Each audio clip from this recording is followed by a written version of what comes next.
City beautiful Chandigarh हरा भरा शहर है और चंडीगढ़ का जो ख्याल आता है तो जहन च साडे पेड़, चंडीगढ़ की सुखना लेक, हरा भरा और कलरफुल शहर एक तरीके दे, जिस तरीके का रंगीन शहर है फुल्लां दे नाल, इत्थे दी बनस्पत दे नाल, तो वो साडे जहन च आउण लग जांदा है।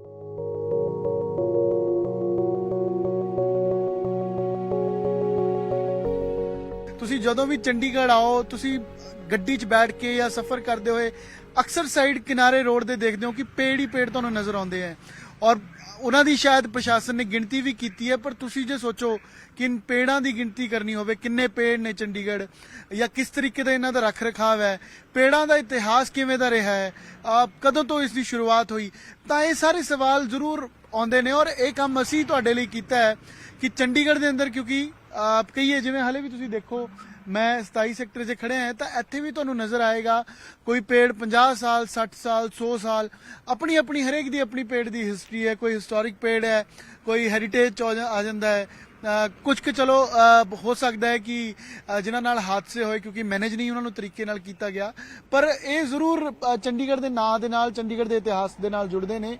ਔਰ ਚੰਡੀਗੜ੍ਹ ਦੇ ਲਈ ਕਿਉਂਕਿ ਚੰਡੀਗੜ੍ਹ ਦੀ ਅਸੀਂ ਪੇੜਾਂ ਦੀ ਗਿਣਤੀ ਤੁਹਾਨੂੰ ਦੱਸੀਏ ਤਾਂ ਚੰਡੀਗੜ੍ਹ ਦੇ ਅੰਦਰ ਕੁੱਲ 4 ਲੱਖ ਦੇ ਕਰੀਬ ਪੇੜ ਨੇ, ਜਿਨ੍ਹਾਂ ਚੋਂ ਜਿਹੜੇ ਨਗਰ ਨਿਗਮ ਦੇ ਨੇ ਉਹ 1,65,000 ਪੇੜ ਨੇ, ਜਿਹੜਾ ਚੰਡੀਗੜ੍ਹ ਐਡਮਿਨਿਸਟ੍ਰੇਸ਼ਨ ਹੈ ਉਸਦੇ 21,500 ਪੇੜ ਨੇ, ਸਕੂਲ ਕਾਲਜ ਅਤੇ ਜਿਹੜੇ ਹੋਰ ਕੈਂਪਸ ਹੈ ਜਿਨ੍ਹਾਂ ਦੇ ਅੰਦਰ ਬਾਉਂਡਰੀ 'ਚ ਤੁਸੀਂ ਦੇਖਦੇ ਹੋ ਤਾਂ ਉਹ ਵੀ 1.5 ਲੱਖ ਦੇ ਕਰੀਬ ਪੇੜ ਨੇ। ਔਰ ਬਾਕੀ ਜਿਹੜੇ ਐਂਟਰੀ ਤੇ ਜਾਂ ਹੋਰ ਨਵੇਂ ਲਾਏ ਗਏ ਨੇ ਤਾਂ ਉਹ ਕੁੱਲ ਮਿਲਾ ਕੇ ਹੁਣ ਗਿਣਤੀ 4 ਲੱਖ ਦੇ ਕਰੀਬ ਇਨ ਪੇੜਾਂ ਦੀ ਹੈਗੀ ਹੈ। ਔਰ ਤੁਸੀਂ ਦੇਖੋ ਕਿ ਇਨ ਪੇੜਾਂ ਨੂੰ ਚਾਹੇ ਰੱਖ ਰਖਾਵ ਕਿਸੇ ਤਰੀਕੇ ਦਾ ਹੋਵੇ, ਪਰ ਜਦੋਂ ਚੰਡੀਗੜ੍ਹ ਵਸਾਇਆ ਗਿਆ ਉਸ ਵੇਲੇ ਕੀ ਜ਼ਹਿਨ 'ਚ ਹੋਏਗਾ, ਜਿਨ੍ਹਾਂ ਨੇ ਚੰਡੀਗੜ੍ਹ ਬਣਾਇਆ ਉਹਨਾਂ ਨੇ ਕਿੰਨੀ ਖੂਬਸੂਰਤੀ ਨਾਲ ਚੰਡੀਗੜ੍ਹ ਨੂੰ ਸਜਾਇਆ ਜਾਂ ਇਸ ਦੀ ਨੀਂਹ ਰੱਖੀ ਕਿ ਚੰਡੀਗੜ੍ਹ ਦੀ ਐਂਟਰੈਂਸ ਤੇ ਤੁਹਾਨੂੰ ਅੰਬ ਦੇ ਪੇੜ ਨਜ਼ਰ ਆਉਣਗੇ। ਜਿਸ ਤਰ੍ਹਾਂ ਅਸੀਂ ਘਰ ਦੇ ਅੰਦਰ ਦਰਵਾਜ਼ੇ ਤੇ ਅੰਬ ਦੇ ਪੱਤੇ ਟੰਗ ਦਿੰਦੇ ਆ, ਉਹ ਸੋਚ ਕੇ ਚੰਡੀਗੜ੍ਹ ਦੀ ਹਰ ਐਂਟਰੈਂਸ ਤੇ ਤੁਸੀਂ ਮੋਹਾਲੀ ਤੇ ਆਓ, ਜ਼ੀਰਕਪੁਰ ਤੋਂ ਆਓ ਜਾਂ ਤੁਸੀਂ ਇਸ ਸਾਈਡ ਤੋਂ ਪੰਚਕੂਲਾ ਤੋਂ ਆਓ, ਚਾਹੇ ਦੂਸਰੀ ਜਿੰਨੀ ਵੀ ਐਂਟਰੀਜ਼ ਹੈ ਮੁੱਲਾਪੁਰ ਵਾਲੀ ਹੋਵੇ, ਤੁਹਾਨੂੰ ਲੰਬੇ ਲੰਬੇ ਔਰ ਕਾਫੀ ਕਤਾਰ 'ਚ ਅੰਬ ਦੇ ਪੇੜ ਨਜ਼ਰ ਆਉਣਗੇ। ਔਰ ਇਹੀ ਕਾਰਨ ਹੈ ਕਿ ਉਹਨਾਂ ਨੂੰ ਉਸ ਨਜ਼ਰੀਏ ਨਾਲ ਲਗਾਇਆ ਗਿਆ। ਚੰਡੀਗੜ੍ਹ ਦੇ ਅੰਦਰ ਜੇ ਕਹੀਏ ਤਾਂ ਪਹਿਲਾਂ ਜਿਹੜੇ ਸੈਕਟਰਾਂ ਦੇ ਰੋਡ ਵੀ ਨੇ, ਜਿਵੇਂ ਸੈਕਟਰ 26 ਤੇ 27 ਦੀ ਰੋਡ ਹੈ ਉਸ ਨੂੰ ਇਮਲੀ ਰੋਡ ਕਿਹਾ ਜਾਂਦਾ ਸੀ, ਔਰ ਸੈਕਟਰ 27 ਅਤੇ 28 ਦੀ ਸੜਕ ਜਿਹੜੀ ਹੈ ਉਹ ਅਰਜੁਨ ਸੜਕ ਕਹੀ ਜਾਂਦੀ ਸੀ, ਉੱਥੇ ਅਰਜੁਨ ਦੇ ਪੇੜ ਲੱਗੇ ਨੇ। ਜਿਹੜੇ ਪੇਕ ਵਾਲੀ ਸੜਕ ਕਹੀ ਜਾਂਦੀ ਸੀ, ਮਰੋੜ ਫਲੀ ਵਾਲੇ ਪੇੜ ਉੱਥੇ ਲੱਗੇ ਨੇ। ਤਾਂ ਉਸ ਤੋਂ ਇਲਾਵਾ ਸੈਕਟਰ 22 ਅਤੇ 23 ਦੀ ਜਿਹੜੀ ਸੜਕ ਹੈ ਉੱਥੇ ਬਾਲਮ ਖੀਰਾ ਦੇ ਪੇੜ ਨੇ, ਔਰ ਸੈਕਟਰ 22 ਜਿੱਥੇ ਕਿਰਨ ਥੀਏਟਰ ਹੈ ਉੱਥੇ ਉਹਨੂੰ ਇਮਲੀ ਰੋਡ ਕਿਹਾ ਜਾਂਦਾ ਸੀ। ਔਰ ਸੈਕਟਰ 19, 18 ਤੇ 7 ਦੀ ਜਿਹੜੀ ਸੜਕ ਹੈ ਉੱਥੇ ਪਿਲਖਣ ਦੇ ਪੇੜ ਨੇ। ਰਾਜ ਭਵਨ ਜਿੱਥੇ ਰੋਡ ਹੈ ਉੱਥੇ ਪੇਕ ਦੇ ਵੱਲ ਨੂੰ ਜਾਣ ਵਾਲੀ ਸੜਕ ਹੈ ਜਿੱਥੇ ਤੂਨ ਦੇ ਪੇੜ ਨੇ। ਤਾਂ ਸੈਕਟਰ 16 ਦੀ ਜਿਹੜੀ ਅੰਦਰ ਵਾਲੀ ਸੜਕ ਹੈ ਉੱਥੇ ਅਮਲਤਾਸ ਦੇ ਪੇੜ ਨੇ। ਔਰ ਜਿਵੇਂ ਆ 27 ਵਾਲਾ ਰੋਡ ਵੀ ਹੈ, ਇਸ ਨੂੰ ਵੀ ਪਹਿਲਾਂ ਇਮਲੀ ਰੋਡ ਕਿਹਾ ਜਾਂਦਾ ਸੀ, ਅਸੀਂ ਹੁਣ ਸ਼ਾਇਦ ਕਹਿੰਦੇ ਹਾਂ ਮੱਧੇ ਮਾਰਗ, ਦਕਸ਼ਣ ਮਾਰਗ ਜਾਂ ਲੇਕ ਵਾਲਾ ਰੋਡ ਹੈ, ਜਿਸ ਤਰ੍ਹਾਂ ਵੀ ਆਪਣੀ ਪਹਿਚਾਣ ਹੁਣ ਅਸੀਂ ਯਾਦ ਰੱਖਦੇ ਹਾਂ।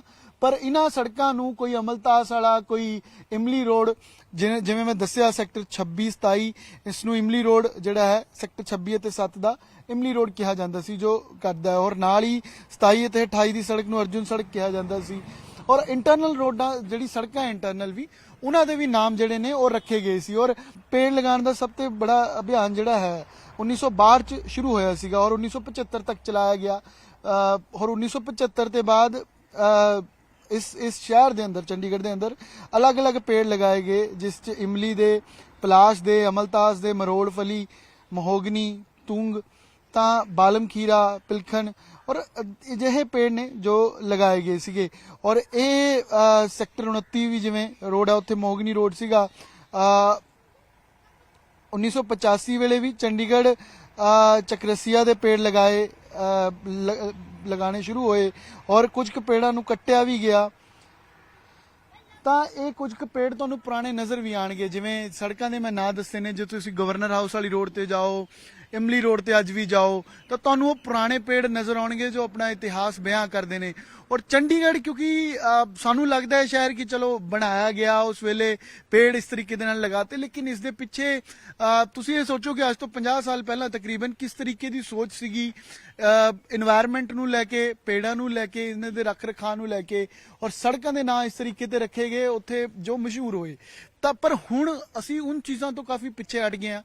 ਪੇੜਾਂ ਦੀ ਗਿਣਤੀ ਘਟਦੀ ਜਾ ਰਹੀ ਹੈ। ਜੇ ਔਸਤਨ ਗੱਲ ਕਰੀਏ ਤਾਂ ਚੰਡੀਗੜ੍ਹ ਦੀ ਜਿੰਨੀ ਆਬਾਦੀ ਹੈ 28 ਬੰਦਿਆਂ ਤੇ 28 ਤੇ 29 ਬੰਦਿਆਂ ਦੇ ਤਕਰੀਬਨ ਐਸਟੀਮੇਟਡ ਹੈ ਰੇਸ਼ੋ ਕਿ 28 ਬੰਦਿਆਂ ਦੇ ਨਾਲ ਇੱਕ ਪੇੜ ਹੈ, ਜੋ ਕਿ ਹੋਣਾ ਇਹ ਚਾਹੀਦਾ ਕਿ ਇੱਕ ਬੰਦੇ ਦੇ ਹਿਸਾਬ ਦੇ ਨਾਲ ਜ਼ਿਆਦਾ ਪੇੜ ਹੋਣੇ ਚਾਹੀਦੇ ਨੇ, ਕਿਉਂਕਿ ਉਸ ਦੇ ਨਾਲ ਸਾਡਾ ਚਾਹੇ ਆਕਸੀਜਨ ਇਨਟੇਕ ਹੈ, ਚਾਹੇ এনवायरमेंट ਦਾ ਇਕੋਸਿਸਟਮ ਜੋ ਸਾਡਾ ਹੈਗਾ ਜੀਓਗ੍ਰਾਫਿਕਲੀ ਤਾਂ ਵਧੀਆ ਲੱਗਦਾ ਹੀ ਹੈ, ਪਰ ਉਹ ਸਾਡੀ ਹੈਲਥ ਲਈ, ਸ਼ਹਿਰ ਲਈ, ਪੋਲਿਊਸ਼ਨ ਲਈ, ਕਾਫੀ ਚੀਜ਼ਾਂ ਲਈ ਮਦਦਗਾਰ ਹੈ। ਅਸੀਂ 에ਅਰ ਪਿਉਰੀਫਾਇਰ ਤਾਂ ਵੱਡੇ ਥੰਬ ਲਾ ਕੇ ਲਾ ਸਕਦੇ ਹਾਂ, ਪਰ ਜੋ ਪੇੜਾਂ ਦੀ ਗਿਣਤੀ ਘਟਦੀ ਜਾ ਰਹੀ ਹੈ ਉਸ ਤੇ ਸਾਡਾ ਕੋਈ ਖਿਆਲ ਨਹੀਂ ਹੈ। ਇਹੀ ਕੋਸ਼ਿਸ਼ ਅਸੀਂ ਕੀਤੀ ਹੈ ਕਿ ਤੁਹਾਨੂੰ ਪੇੜਾਂ ਦੀ ਗਿਣਤੀ ਦੱਸ ਸਕੀਏ ਕਿ 4 ਲੱਖ ਚੰਡੀਗੜ੍ਹ ਦੇ ਅੰਦਰ ਪੇੜ ਨੇ, ਔਰ ਕਿਹੜੇ ਪੇੜ ਨੇ ਐਂਟਰੈਂਸ ਜਿਵੇਂ ਚੰਡੀਗੜ੍ਹ ਲੱਗੇ ਨੇ, ਕਿਹੜੀ ਸੜਕ ਤੇ ਕਿਹੜੇ ਪੇੜ ਨੇ, ਔਰ ਉਹਨਾਂ ਦਾ ਰੱਖ ਰਖਾਵ ਕਿਵੇਂ ਹੈ। 28 ਬੰਦਿਆਂ ਪਰ ਇੱਕ ਪੇੜ ਹੈ ਤਾਂ ਉਸ ਨੂੰ ਵਧਾਉਣ ਦੀ ਜ਼ਰੂਰਤ ਹੈਗੀ ਹੈ, ਉਹਨਾਂ ਦੇ ਰੱਖ ਰਖਾਵ ਦੀ ਜ਼ਰੂਰਤ ਹੈਗੀ ਹੈ।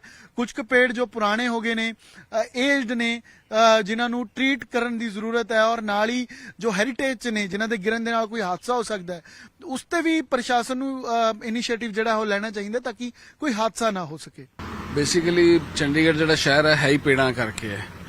ਔਰ ਦੂਸਰੀ ਅਸੀਂ ਅਗਰ ਗੱਲ ਕਰੀਏ ਇਹਦੀ ਸੜਕਾਂ ਦਾ ਨਾਂ, ਇਹਦੀ ਸੜਕਾਂ ਦੀ ਪਹਿਚਾਣ ਜਿਹੜੀ ਸੀਗੀ ਉਹ ਪੇੜਾਂ ਕਰਕੇ ਹੀ ਸੀ।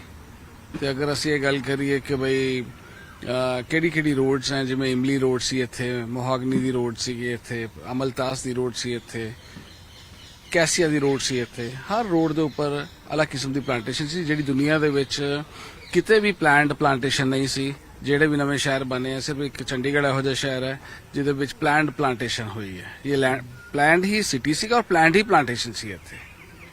ਕਿੰਨੇ ਕੁ ਪੇੜ ਨੇ ਸਰ ਚੰਡੀਗੜ੍ਹ ਦੇ ਅੰਦਰ ਜੋ ਆਈਡੀਅਲ ਜੋ ਕਾਊਂਟ ਜਿਹੜੇ ਇਸ ਵੇਲੇ ਅਗਰ ਅਸੀਂ ਕਾਊਂਟ ਜਿਹੜਾ ਲਾਸਟ ਸੈਂਸਸ ਹੋਇਆ ਹੈ 2016 ਦੇ ਵਿੱਚ, ਜਿਹੜੇ ਪੇੜ ਚੰਡੀਗੜ੍ਹ 'ਚ ਹੈ, ਮਿਊਨਿਸਪਲ ਕਾਰਪੋਰੇਸ਼ਨ ਕੋਲ ਆਲਮੋਸਟ 1,70,000 ਦੇ ਕਰੀਬ ਪੇੜ ਹੈਗੇ ਔਰ 21,500 ਦੇ ਕਰੀਬ ਐਡਮਿਨਿਸਟ੍ਰੇਸ਼ਨ ਕੋਲ ਹੈਗੇ ਆ।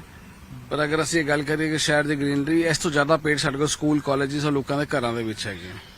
ਤੇ ਅਸੀਂ ਇਹ ਕਹਿ ਸਕਦੇ ਹਾਂ ਸਰਕਾਰ ਦੀ ਬਦੌਲਤ ਹੀ ਸ਼ਹਿਰ ਹਰਾ ਨਹੀਂ ਹੈ, ਲੋਕਾਂ ਦੀ ਬਦੌਲਤ ਇਹ ਸ਼ਹਿਰ ਜ਼ਿਆਦਾ ਹਰਾ ਹੈ। ਕਿੰਨੇ ਅਪਰੋਕਸ 4 ਲੱਖ ਦੇ ਕਰੀਬ? ਹਾਂ, ਜਿਹੜੇ ਇਹ ਬੂਟੇ ਹੈ 4 ਲੱਖ ਦੇ ਕਰੀਬ ਹੋਣਗੇ ਔਰ ਜਿਹੜੇ ਫੋਰੈਸਟ ਕੋਲ ਬੂਟੇ ਮਿਲਾ ਕੇ ਸਾਰੇ ਮਿਲਾ ਮਲੂ ਕੇ ਵੀ ਸਾਰੇ 7-8 ਲੱਖ ਤੋਂ ਉੱਪਰ ਬੂਟਾ ਨਹੀਂ ਹੈ ਚੰਡੀਗੜ੍ਹ ਦੇ ਅੰਦਰ। ਤੇ ਸਰ ਇਹ ਕਿੰਨੇ ਜੇ ਕਹੀਏ ਸਭ ਤੋਂ ਪੁਰਾਣਾ ਪੇੜ ਚੰਡੀਗੜ੍ਹ 'ਚ ਕਿਹੜਾ ਹੈ, ਸਭ ਤੋਂ ਨਵਾਂ ਤਾਂ ਚਲੋ ਡੇਲੀ ਨਵੇਂ ਤਾਂ ਬਹੁਤ ਪਲਾਂਟੇਸ਼ਨ ਹੋ ਰਹੀ ਹੈ, ਲੇਕਿਨ ਅੱਜ ਜਿਹੜੇ ਅਸੀਂ ਪੇੜ ਸਾਨੂੰ ਹੋਣੇ ਚਾਹੀਦੇ ਆ, ਬੜ, ਪੀਪਲ, ਪਿਲਖਨ, ਇਹੋ ਜਿਹੇ ਬੂਟੇ ਲੱਗਣੇ ਚਾਹੀਦੇ ਆ। ਪਲਾਸ਼ ਜਿਹੜਾ ਸਾਡਾ ਸਟੇਟ ਫਲਾਵਰ ਹੈ ਉਹੋ ਜਿਹਾ ਲੱਗਣਾ ਚਾਹੀਦਾ। ਅੱਜ ਜਿਹੜੇ ਅਸੀਂ ਬੂਟੇ ਲਗਾ ਰਹੇ ਹਾਂ, ਪਾਮ ਔਰ ਇਧਰ ਉਧਰ ਦੇਖੋ ਦੇਖੀ ਬੂਟੇ ਲਾ ਰਹੇ, ਉਹਨਾਂ ਬੂਟਿਆਂ ਦਾ ਕੋਈ ਮਹੱਤਵ ਨਹੀਂ ਹੈ ਸ਼ਹਿਰ ਲਈ, ਨਾ ਉਹਨਾਂ ਦੀ ਉਨੀ ਲੰਬੀ ਲਾਈਫ ਹੁੰਦੀ ਹੈ। ਚੱਕਰਸੀਆ ਜਿਹੜੇ ਪੁਰਾਣੇ ਬੂਟੇ ਸੀਗੇ, ਅਸੀਂ ਗੱਲ ਕਰੀਏ ਬੜ, ਪੀਪਲ ਔਰ ਪਿਲਖਨ, ਇਹ ਬੂਟੇ ਜਿਹੜੇ ਇਹਨਾਂ ਦੀ ਲਾਈਫ ਬੜੀ ਹੈ, 5-5 ਸਾਲ ਜਿੰਦੇ ਹੈ। ਸੋ ਸਾਨੂੰ ਉਹੀ ਬੂਟੇ ਲਗਾਉਣੇ ਚਾਹੀਦੇ ਆ। ਔਰ ਅਗਰ ਚੰਡੀਗੜ੍ਹ 'ਚ ਪੁਰਾਣੇ ਪੇੜਾਂ ਦੀ ਗੱਲ ਕਰੀਏ ਤੇ ਇੱਥੇ ਕੋਈ 250 ਪੇੜ ਇਹੋ ਜਿਹੇ ਹੈਗੇ ਜਿਹੜੇ ਹਜੇ ਵੀ 100 ਸਾਲ ਤੋਂ ਉੱਪਰ ਹੈਗੇ। ਹੈਰੀਟੇਜ ਪੇੜ ਕਿੰਨੇ ਨੇ? ਹੈਰੀਟੇਜ ਸਰਕਾਰ ਨੇ ਤਾਂ ਸਿਰਫ 31 ਗਏ ਸੀਗੇ, ਜਿਸ ਤੋਂ 3 ਖਤਮ ਹੋ ਚੁੱਕੇ हैं, 28 ਰਹਿ ਗਏ। ਲੇਕਿਨ ਇੱਥੇ ਹੋਰ ਬਹੁਤ ਪੇੜ ਹੈ ਜਿਹੜੇ ਮਤਲਬ ਜਿਨ੍ਹਾਂ ਕਰਕੇ ਹਾਦਸਾ ਹੋ ਜਾਂਦਾ ਹੈ ਜਾਂ ਨਹੀਂ ਮੈਨੇਜ ਹੁੰਦੇ ਤਰੀਕੇ ਸੇ, ਉਹ ਕਿੰਨੇ ਪੇੜ ਹੋਣਗੇ ਜਿਨ੍ਹਾਂ ਦਾ ਥੋੜਾ ਜਿਹਾ ਖਤਰਾ ਵੀ ਹੈ ਕੋਈ ਇਸ ਤਰੀਕੇ ਦਾ? ਦੇਖੋ, ਪੇੜਾਂ ਦਾ ਖਤਰਾ ਕੁਝ ਨਹੀਂ ਹੁੰਦਾ। ਅਸੀਂ ਹੁਣ ਵੀ ਪੇੜ ਦੇ ਥੱਲੇ ਖੜੇ ਹਾਂ, ਸਾਡੇ ਪਿੱਛੇ ਵੀ ਪੇੜ ਹੈਗੇ ਆ, ਲੇਕਿਨ ਜਿਹੜੇ ਮੇਨਟੇਨੈਂਸ ਨਹੀਂ ਹੈ ਪੇੜਾਂ ਦੀ, ਤਾਂ ਕਰਕੇ ਹਾਦਸਾ ਹੁੰਦਾ ਹੈ। ਤਾਂ ਹੀ ਜਦੋਂ ਬਾਰਿਸ਼ਾਂ ਜ਼ਿਆਦਾ ਹੁੰਦੀ ਹੈ ਔਰ ਜਦੋਂ ਹਵਾ ਚੱਲਦੀ ਹੈ ਬਾਰਿਸ਼ ਤੋਂ ਬਾਅਦ, ਉਸ ਪੇੜ ਗਿਰਦੇ ਆ। ਕਿਸ ਤਰੀਕੇ ਦੀ ਮੇਨਟੇਨੈਂਸ ਚਾਹੀਦੀ ਹੈ ਇਹਨਾਂ ਨੂੰ? ਇਹਦੇ 'ਚ ਬੇਸਿਕਲੀ ਜਿਹੜੀ ਮੇਜਰ ਮੇਨਟੇਨੈਂਸ ਹੈ ਉਹ ਤੇ ਹੈ ਕਿ ਬਈ ਇਹਦੀ ਪ੍ਰੂਨਿੰਗ ਪ੍ਰੋਪਰ ਹੋਣੀ ਚਾਹੀਦੀ। ਜਿਹੜੇ ਅਸੀਂ ਪੇੜ ਦਾ ਫੈਲਾਵ ਹੈ ਉਹਨੂੰ ਠੀਕ ਰੱਖਣਾ ਚਾਹੀਦਾ ਔਰ ਇਹ ਪੇਵਰ ਜਿਹੜਾ ਹੈਗਾ, ਜਿਹੜਾ ਟਾਈਲ ਹੈਗੀ, ਇਹ ਇਹਨੂੰ ਖਤਮ ਕਰ ਰਹੀ ਹੈ ਪੇੜਾਂ ਨੂੰ।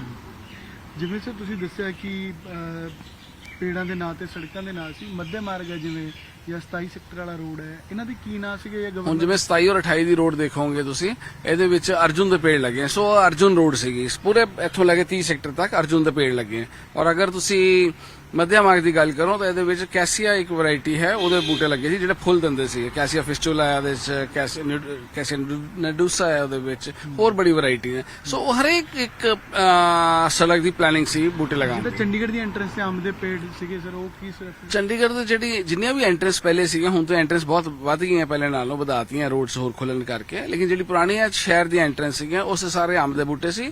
ਔਰ ਇਹ ਲਾਲ ਬਹਾਦਰ ਸ਼ਾਸਤਰੀ ਜੀ ਦੀ ਬਦੌਲਤ ਸੀਗੇ, ਜਦੋਂ ਉਹ ਸੀਐਮ ਪ੍ਰਾਈਮ ਮਿਨਿਸਟਰ ਰਹੇ ਹੈ ਉਸ ਵੇਲੇ ਉਹਨਾਂ ਨੇ ਇਹਦੀ ਐਂਟਰੈਂਸ ਪੁਆਇੰਟ ਸਾਰੀ ਇਹੋ ਜਿਹੀ ਬਿਊਟੀਫੁਲ ਬਣਾਉਣ ਵਾਸਤੇ ਕਿਹਾ ਲੋਕਾਂ ਨੂੰ, ਜਿਹੜੇ ਉਸ ਵੇਲੇ ਇੱਥੇ ਆਫੀਸਰ ਸੀ, ਕਿ ਬਈ ਮੈਨੂੰ ਅੰਬ ਦੇ ਬੂਟਿਆਂ ਦੀ ਜਿਹੜੀ ਹੈਗੀ ਹੈ ਉਹਦੀ ਐਂਟਰੈਂਸ ਹੋਣੀ ਚਾਹੀਦੀ ਹੈ। ਸੋ ਸਾਰੇ ਬੂਟੇ ਜਿਹੜੇ ਹੈਗੇ ਆ ਜਿਹੜੇ ਐਂਟਰੈਂਸ ਤੇ ਉਹ ਅੰਬ ਦੇ ਬੂਟੇ ਲੱਗੇ ਆ। ਪਰ ਪਰਸਨ ਕਿੰਨੇ ਪੇੜ ਨੇ ਜਾਂ ਕਿੰਨੀ ਹਲੇ ਵੀ ਲੱਗਦੇ ਤੁਹਾਨੂੰ ਘੱਟ ਹੈ ਜਾਂ ਹੋਰ ਪਲਾਂਟੇਸ਼ਨ ਦੀ? ਬਹੁਤ ਪਲਾਂਟੇਸ਼ਨ ਦੀ ਲੋੜ ਹੈ। ਇਹ ਜਿੰਨਾ ਮਰਜ਼ੀ ਸਰਕਾਰ ਕਹੀ ਜਾਏ ਗ੍ਰੀਨ ਸਿਟੀ ਹੈ, ਕਿਉਂਕਿ ਛੋਟੀ ਸਿਟੀ ਹੈ, 10 ਕਿਲੋਮੀਟਰ ਬਾਈ 10 ਕਿਲੋਮੀਟਰ ਦੀ ਸਾਰੀ ਸਿਟੀ ਹੈ, 114 ਸਕੁਆਇਰ ਕਿਲੋਮੀਟਰ ਦਾ ਕੋਈ ਏਰੀਆ ਹੈ।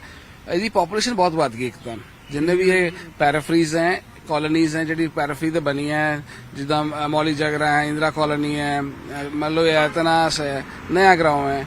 ਸੋ ਪੋਪੂਲੇਸ਼ਨ ਬਹੁਤ ਡੈਂਸ ਪੋਪੂਲੇਸ਼ਨ ਹੋ ਗਈ ਹੈ। ਹੁਣ ਚੰਡੀਗੜ੍ਹ ਦੀ ਆਬਾਦੀ 12 ਤੋਂ 14 ਲੱਖ ਕਹਿੰਦੇ ਹੈ, ਲੇਕਿਨ ਬੂਟਾ ਤੇ ਇੱਥੇ 8 ਲੱਖ ਵੀ ਨਹੀਂ ਹੈ।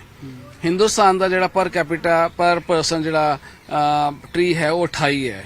ਕੈਨੇਡਾ ਦਾ 4000 ਤੋਂ ਉੱਪਰ ਹੈ ਇੱਕ ਬੰਦੇ ਪਿੱਛੇ ਪੇੜ, ਤੇ ਚੰਡੀਗੜ੍ਹ ਦਾ ਅਗਰ ਮੈਂ ਕਹਾਂ ਤਾਂ ਇੱਕ ਬੰਦੇ ਪਿੱਛੇ ਇੱਕ ਪੇੜ ਵੀ ਨਹੀਂ ਹੈ। ਇਹ ਗ੍ਰੀਨ ਸਾਨੂੰ ਤਾਂ ਦਿਖਦਾ ਹੈ ਕਿਉਂਕਿ ਇਹ ਥੋੜੇ ਏਰੀਆ ਦੇ ਵਿੱਚ ਜ਼ਿਆਦਾ ਬੂਟੇ ਲੱਗੇ ਹੋਏ, ਇਸ ਕਰਕੇ ਗ੍ਰੀਨ ਦਿਖਦਾ ਹੈ। ਸੋ ਇਹਦੇ ਵਾਸਤੇ ਸਰਕਾਰ ਨੂੰ ਬਹੁਤ ਕੰਮ ਕਰਨ ਦੀ ਲੋੜ ਹੈ। ਕਿਸ ਤਰੀਕੇ ਦਾ ਕੰਮ ਸਰ ਦੇਖੀਏ ਤਾਂ ਪਹਿਲਾ ਕੰਮ ਤਾਂ ਇਹ ਹੋਣਾ ਚਾਹੀਦਾ ਹੈ ਕਿ ਜਿੰਨੇ ਵੀ ਪੇੜ ਸੜਕਾਂ ਦੇ ਉੱਪਰ ਲੱਗੇ ਆ ਉਹਦੀ ਪ੍ਰੋਪਰ ਮੇਨਟੇਨੈਂਸ ਹੋਵੇ, ਉਹਦੀ ਪ੍ਰੋਪਰ ਪ੍ਰੂਨਿੰਗ ਹੋਵੇ, ਉਹਦੀ ਦੀਮਕ ਦੀ ਦਵਾਈ ਦਾ ਧਿਆਨ ਦਿੱਤਾ ਜਾਵੇ, ਹਰ ਪੇੜ ਦੀ ਲੌਗਬੁੱਕ ਬਣੇ ਕਿ ਭਈ ਜਿਹੜਾ ਪੇੜਾਂ ਦੇ ਕੋਲ ਅਗਰ ਪਤਾ ਜਾਣਗੇ ਤਾਂ ਹੀ ਪਤਾ ਲੱਗੇਗਾ ਪੇੜ ਖਤਰਨਾਕ ਹੈ ਜਾਂ ਨਹੀਂ ਹੈ। ਉਹਦੇ ਵਾਸਤੇ ਕੰਮ ਕਰਨ ਦੀ ਬਹੁਤ ਲੋੜ ਹੈ। ਕੈਮਰਾਮੈਨ ਰਜਿੰਦਰ ਕੁਮਾਰ ਦੇ ਨਾਲ ਅਮਨ ਭਾਰਦਵਾਜ, ਨਿਊਜ਼ 18 ਚੰਡੀਗੜ੍ਹ।